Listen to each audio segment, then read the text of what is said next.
Hello friends, beauty of Narmadapuram में आपका स्वागत है। तो जैसा कि फ्रेंड्स हम गुप्त गोदावरी घूम के आ गए हैं, तो अब हम आगे की ओर बढ़ते हैं और ये पहुंच गए हैं हम राम दर्शन मंदिर। तो फ्रेंड्स, राम दर्शन मंदिर चित्रकूट में स्थित एक संग्रहालय है, जहाँ पर जिसे आप एक मंदिर मान सकते हैं कि यहाँ पर जितनी भी चीज़ें हैं वे सभी धार्मिक हैं। इस संग्रहालय में आपको मुख्य रूप से राम जी और रामायण से संबंधित बहुत सारी वस्तुएँ देखने को मिल जाती हैं। यह संग्रहालय दीनदयाल शोध संस्थान के द्वारा प्रबंधित किया गया है। यह संग्रहालय बहुत ही सुव्यवस्थित और साफ सुथरा है। संग्रहालय में आपको धार्मिक वस्तुओं के अलावा बहुत सारी वस्तुएं देखने को मिल जाती है। यहाँ पर आपको संग्रहालय के बाहर बगीचे में हनुमान जी का एक बड़ा सा प्रतिमा देखने को लिए मिलता है, जो बहुत ही भव्य लगती है। यहाँ पे जो भी गार्डन बना है बहुत खूबसूरत है। इसके अलावा यहाँ पर आपको आयुर्वेदिक पौधे भी मिलते हैं। फ्रेंड्स, इसके अंदर एंट्री करने के लिए हमें 10 रुपये की टिकट कटानी पड़ेगी और फिर इसके अंदर हम जाएंगे घूमने के लिए। और यहाँ पर प्रसाद वगैरह की ज़रूरत नहीं होती है, ना ही अंदर ले जाने देते हैं। यहाँ पे बहुत साफ़ सुथरा माहौल है और यहाँ पर अंदर मूर्तियों और प्रतिमाओं के द्वारा इतना सुंदर चित्रण किया गया है, ऐसा लगता है जैसे कि रामायण जीवित हो उठी है। जैसे कि हमारी आँखों के सामने रामायण चल रही है। इसमें पूरा जो दर्शन है वो चित्रों और पेंटिंग के द्वारा किया गया। हर एक क्षण का चित्रण किया गया है, चाहे वो सीता हरण हो, चाहे रावण वध हो, चाहे लक्ष्मण जी को शक्ति लगी हो, हर चीज़ का। तो फ्रेंड्स, इस तरह हमने दर्शन करके अब हम जानकी कुंड पहुंच चुके हैं। जानकी कुंड का जैसा हमने सुना है कि ये मंदाकिनी नदी के बाएं किनारे पर है और वनवास के दौरान माता सीता यहाँ पर स्नान करने को आया करती थी और यहाँ पर उनके पद चिन्ह हैं। सभी तीर्थयात्री दर्शनार्थी उनके पद चिन्हों के दर्शन करने के लिए आते हैं और यहाँ पर स्नान करके जाते हैं। बहुत ही सुंदर है और बहुत ही प्यारा है, बहुत शांत माहौल है।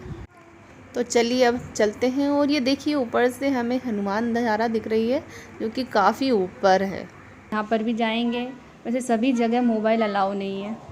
चलिए अब आगे की ओर बढ़ते हैं। देखिए कितनी प्यारी पेंटिंग्स हैं।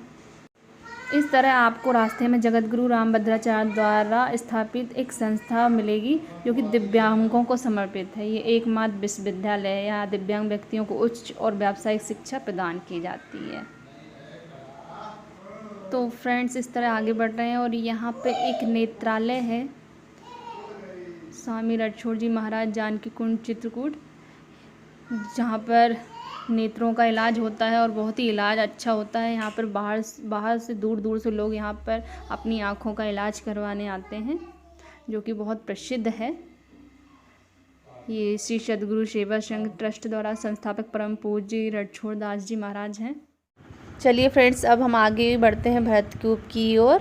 यहाँ की कहानी इस तरह से है कि जब श्री राम जी वनवास गए थे तो भरत जी उन्हें वापस लाने के लिए गए थे। तो उनके सम्मान में भरत जी ने जगह जगह के पवित्र स्थानों से जल एकत्र किया था, परंतु श्री राम जी वापस नहीं आए। तो इस तरह से श्री अत्रि मुनि जी के द्वारा कहा गया कि इस पवित्र जल को इस कूप में छोड़ा जाए। तो ये इस कूप में लोग जगह जगह से दर्शन करने आते हैं। तो फ्रेंड्स, चलिए अब बढ़ते हैं आगे भरत मिलाप मंदिर की ओर। वैसे तो इसकी कहानी सभी को पता है। जैसे कि श्री राम जी वनवास गए हुए थे और बस भरत जी को जैसे ही पता चला तो वो अपने भाई को लेने के लिए वनवास गए हुए थे, जहाँ से वह उन्हें मनाकर अयोध्या वापस लाना चाहते थे, ताकि वह अयोध्या आकर वापस राज्य करें। परंतु श्री राम जी ने कहा कि मैं अपना वचन नहीं तोड़ूंगा, तुम मेरे जगह पर यहाँ पर राज्य करो।